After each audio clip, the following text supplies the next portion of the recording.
Right, ప్రస్తుతం Janwada farm house దగ్గర ఉన్నటువంటి పరిస్థితి. రెవెన్యూ అధికారులు హైడ్రా అధికారులతో కలిసి అక్కడ చూస్తున్నారు. జన్వాడ ఫామ్ హౌస్ కేటీఆర్ కు సంబంధించి కేటీఆర్ ఏదైతే లీజుకు తీసుకున్నారని చెప్పారో ఆ ఫామ్ హౌస్ దగ్గర వాళ్ళు సర్వే ఒక విధంగా ఇది ఎలాంటి అతిక్రమించి కట్టడం జరిగింది అనే విషయాల మీద వాళ్ళు కూలంకషంగా చూస్తున్నట్టుగా తెలుస్తోంది. ప్రస్తుతం ఏ క్షణమైనా సరే కూల్చే అవకాశం ఉన్నట్టుగా తెలుస్తోంది. ఇదే అంశానికి సంబంధించి మా తెలంగాణ బ్యూరో ఇన్ఛార్జ్ నవీన్ పూర్తి అప్డేట్ అందించడానికి రెడీగా ఉన్నారు. నవీన్, చెప్పండి, ఈ జన్వాడ ఫామ్ హౌస్ మొదట ఏదైతే కన్వెన్షన్ మీద జరిపారో కూల్చివేతలు, ఆ తర్వాత చాలా కూల్చివేతలు కొన్ని జరిపడం జరిగింది. అయితే పేదల నుంచి విపరీతమైన ఒత్తిళ్లు వస్తున్నాయి. మమ్మల్ని కాదు, పెద్దల్ని పట్టుకోండి, పెద్దల్ని కొట్టండి, ముందు పెద్దలు ఉన్న ఏదైతే కబ్జాలు ఉన్నాయో వాటిని నివారించిన తర్వాత మా దగ్గర రండి పూర్తి విమర్శలు వస్తున్న నేపథ్యంలోనే ఇమీడియట్ గా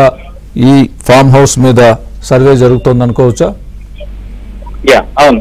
సో మొత్తం మీద ఇటు ముఖ్యంగా హైదరాబాద్ విషయానికి వస్తే, హైదరాబాద్ లో ఈ చెరువుల్లో అక్రమంగా నిర్మించినటువంటి కట్టడాలను ఎటువంటి ఉపేక్షించకుండా పూర్తిగా నీలమట్టం చేయాలని చెప్పేసి ప్రభుత్వం భావిస్తోంది.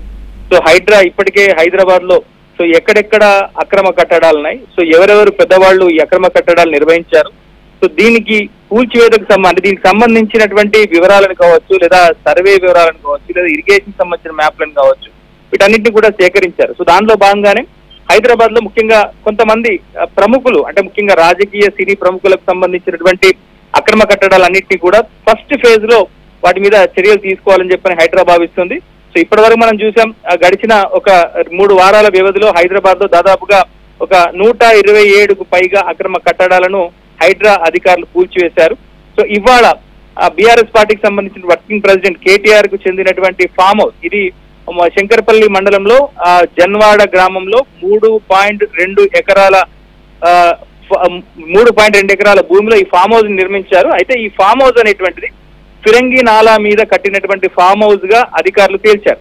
అయితే దీని విషయంలో దూకుడుగా వెళ్లేందుకు దూకుడుగా వెళ్లాలని చెప్పి భావించినప్పటికీ కూడా ఈ నిర్మాణం తర్వాత ఏదైనా రాజకీయంగా విమర్శలు కానీ తలెత్తేటువంటి అవకాశాలు కానీ, లేదా సాంకేతిక పరమైనటువంటి చిక్కులు కానీ తలెత్తుతాయన్న దాని మీద ఒక 3-4 రోజులుగా హైడ్రా అధికారులు ఆగారు.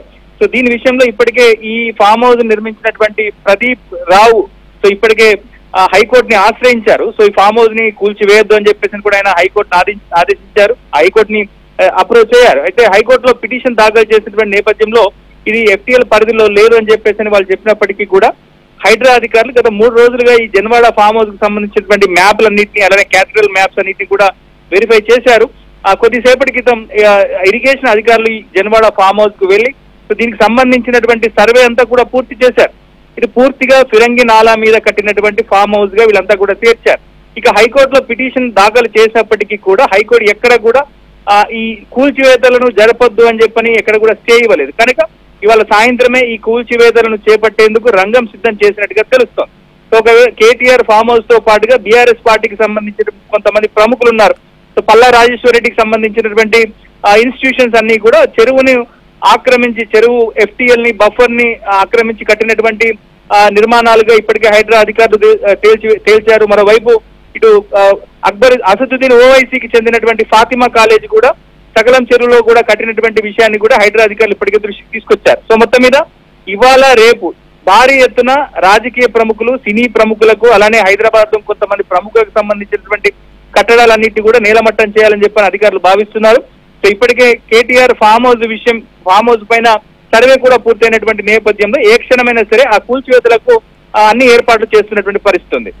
స్వామి నవీన్, మరి ఈ నేపథ్యంలో ముఖ్యంగా విపక్ష నేతలు విమర్శిస్తున్నట్టుగా విపక్ష నేతల్ని టార్గెట్ చేయడానికే ఇదంతా చేస్తున్నారు అనే విమర్శల్ని తిప్పికొట్టేందుకు ఎలాంటి చర్యలు తీసుకోవచ్చు రేవంత్ రెడ్డి ప్రభుత్వం?